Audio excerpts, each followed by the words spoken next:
In this video, we're going to show you how to change your brake fluid and bleed your brakes. Let's get to it. To bleed your brakes, all you need is a wrench to crack the bleeder valve, a bottle with a tube to catch all the brake fluid while bleeding the brakes, a large syringe or pump to extract the old fluid from the brake fluid reservoir, and finally you need fresh brake fluid. The reason you want to change your old brake fluid with new fluid is because it absorbs water, which will rust your brake lines and calipers from the inside out until your brakes fail.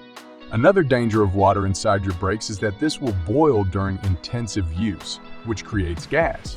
And because gas is compressible, you won't put force on your brakes but instead compress the gas, which will prevent you from braking. It's important that you use the right type of brake fluid, so check your owner's manual or take a look at your brake fluid reservoir. Usually it's mentioned on there as well. However, in our case it says use only .3 brake fluid. So we need to use a fluid that's compatible with .3 brake fluid. .4 and .5.1 are both compatible, but never use .5 as this is a silicone-based fluid and will not work with glycol-based brake fluid like .3, 4, and 5.1.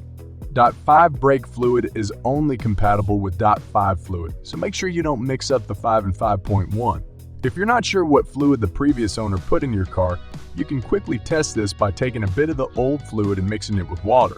If it mixes, it's .3, 4, or 5.1. But if it floats on top of the water, it's .5. To change your brake fluid, the first thing you need to do is lift your car so you can work under it. You can, of course, put your car on a car lift so you don't have to crawl under it.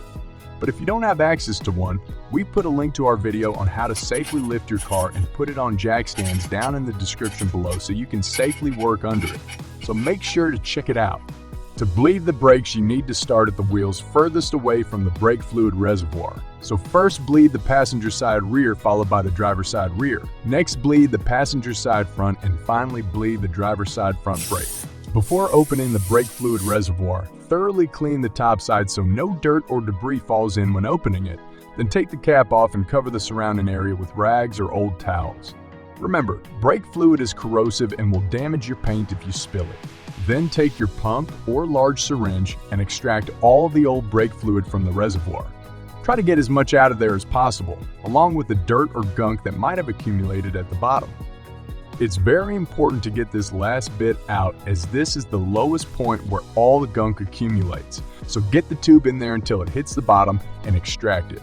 Unless your car is really old, your brake fluid reservoir will be divided in two parts. One half for the front brakes and one half for the rear brakes. So don't forget to empty the other side as well. With the old fluid removed, first fill it back up with new brake fluid so you don't pull air into the brake lines while bleeding the brakes. If you have difficulty seeing the fluid level, place a flashlight behind the reservoir. This will make it easier to see where the fluid is at. Then wipe off any fluid you might have spilled and close it back up so the brake fluid doesn't get exposed to the humid air and absorb moisture. Now locate the bleeder valve on your brakes. It's going to be located on the inside of your wheels at either the top of the drum brake or if your car has brake calipers at the top of those. Now it's time to bleed your brakes in the order we mentioned before, starting with the furthest from the brake fluid reservoir. Replacing the fluid in the reservoir alone is not enough. You also need to flush the old fluid out of your brake lines. Take the protective cap off the bleeder valve and put a wrench on it. You can use a special adapter to fit a tube or just put a correct size tube on directly. Then have someone sit in the car ready to press the brake when you say so. Tell the other person to press the brake while you're opening the bleeder valve. Let some fluid pass through and close the valve again before you tell the other person to release the pedal. Keep doing this until the fluid is nice and clear and no air bubbles come out. This brake caliper was recently replaced, which is why the fluid looked nice from the beginning. But when you look at this old drum brake, for example, you can clearly see a big difference in color between the old and new fluid. Remember to frequently check your brake fluid reservoir so it doesn't run dry or you'll be pushing air in your brake lines. When you see nice and clear fluid after bleeding the brakes for about 10 to 20 times depending on how long the brake line is, close it back up again. Then disconnect the tube and clean everything off with brake cleaner. Because remember, brake fluid is corrosive and will damage paint and corrode metal. And don't forget to clean your wheels below the brakes. Often brake fluid leaks on there and will damage the paint if you don't clean it. We like to spray some WD-40 in the protective cap so it protects better against corrosion.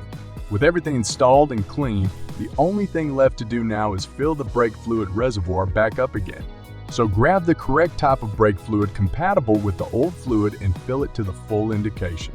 Finally, wipe off any drops you might have spilled and you're done. When you go for a test drive, check if you have a firm pedal and you're not pulling to one side when braking. Now you know how to change your brake fluid and bleed your brakes so you can safely hit the road. Thanks for watching. If you liked our video, please make sure to like, subscribe, and share. It helps out the channel a lot. And don't forget to hit that bell button so you don't miss any of our uploads. More videos are on the way, so we'll see you on the next one.